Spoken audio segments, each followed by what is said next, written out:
I said I would get on here and tell you a little bit about my turnaround. So I'm going to start with just a little bit of background. And I'm going to try to make this as short and quick as possible. And I hope that there's going to be something in it that will speak to you. And if there is, let me know. Because we're all in this together. And you know, the human experience is common for us all. So the more we share, the better it is, the more free we'll be. Anyway, in 2009, we hit a wall. We were $80,000 in debt. Chase raised our minimum credit card payment by 250%, and they would not negotiate. And my husband, right at that time, lost his job. So it happened to be that I was trained as a coach, a life coach in 1997, and I had a part-time practice, and I was writing articles on authentic Kabbalah and teaching free classes and whatever, doing a few workshops as well, but nothing big. I did not have a lot of income. We were relying on my husband's income, and it was a scary time. I'm not going to go into a lot of detail. There's a lot in the story that's actually really useful, but we'll skip over that for right now and just say that we really hit a wall. And right about that time, somebody who was on my small email list that I built through posting articles and whatever reached out to me, a wonderful woman named Ellen Britt, and she was teaching a program on doing joint venture telesummits. I did not know what a telesummit was. I didn't know what a joint venture was, and I didn't have any money to join her program anyway, and it was hefty for me. And bottom line is, she just kept reaching out to me, and with like offers to support me even outside the program. Finally, the last minute I said yes, but I made a decision. I made a commitment to myself that if I spend this money, put more on our credit card that we didn't have, I was going to do whatever she said to do. And that's what I did. And I was scared.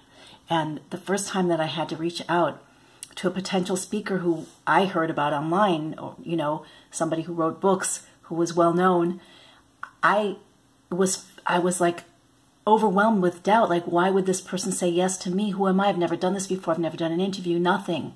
And yet the person said yes. And what I felt like at that time, I will never forget. It was like as if I reached up into some other dimension and brought it down, brought something down from there into my own world. It was quantum, such a change. So I continued. Once you have the first one, it's easier to get the next ones. And equally, I was petrified when I had to do my first interview. And yet, you know, it went well. It went okay. And I continued, and it became our business. And it was very successful for several years. We were kind of early in, by divine providence, early into that market. And if you're listening to this video now, it's very possible that you met me there. So that's the story behind the scenes. So that went on until about 2012. That was the peak year, I think, for all telesummits. A lot of spiritual seeking and so forth in 2012.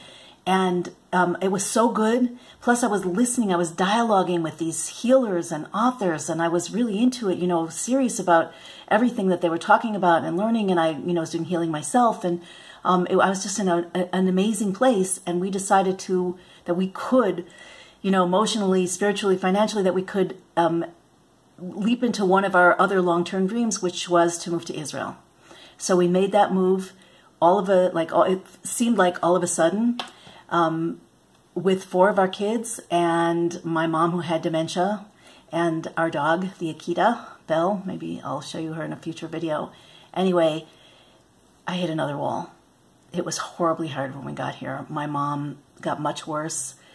We were renting this giant house. I had arthritis. I had, you know, I was a walker and walking and running up hills from my 20s. And, you know, I'll go into that at a different time also, but it made it really hard for me to get around. I didn't have, you know, I was living in this historic neighborhood with cobblestones and whatever. And just at that time, the summit market began to get flooded, and the final summit that I did in 2014 was far less financially successful, far less interest, and that, I understand that was par for the course. Actually, I think my summits went on longer than some, with still a lot of interest. But what happened when I hit that wall, you know, not feeling like I could get around, not feeling like I knew what I was doing anymore in business, having this family to support, the situation with my mom, you know, all of it, my self-image, things just tanked. And out of that, like, it was a process. I got support out of that challenge. I ended up again creating my first Kabbalah-based program. Again, you know, if you're listening to this, if you're watching this video, you might have been part of that program.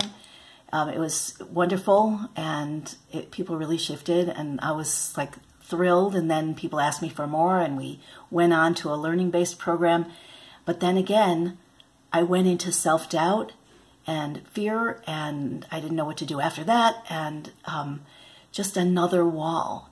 So, long story, as short as possible, it was more of a limping along process, doing something that was, I'd lean into it, I'd be filled with like confidence and downloads, and, you know, it would be amazing, and connecting to the people, such amazing people who were part of those programs. You know, you guys are amazing people. We are an amazing community, open-hearted spiritual seekers that want more, that have light, you know, that want to give, healers, authors, creatives, so many people in this community that are just, you know, above and beyond. But I think maybe some of us are more sensitive even than average, and we want things to be authentic, and we want things to be right.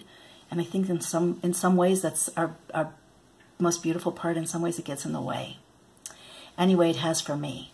So again, I said this would be a short video, and we're getting on the verge of it not being so short. So more to come in the future, and feel free to ask me any questions that you want to ask me if there's something you want to know about.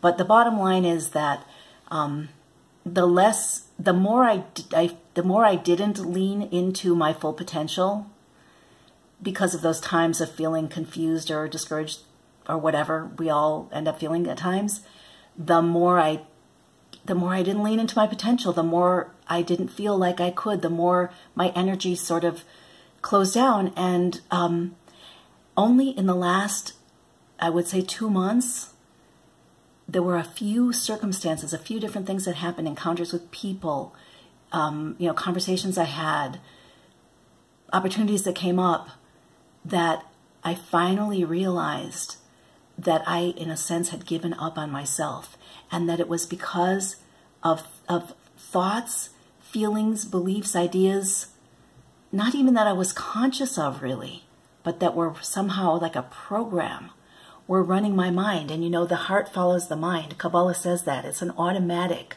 If you have thoughts and beliefs, especially the ones you hold deeply inside, you're going to have the feelings to match.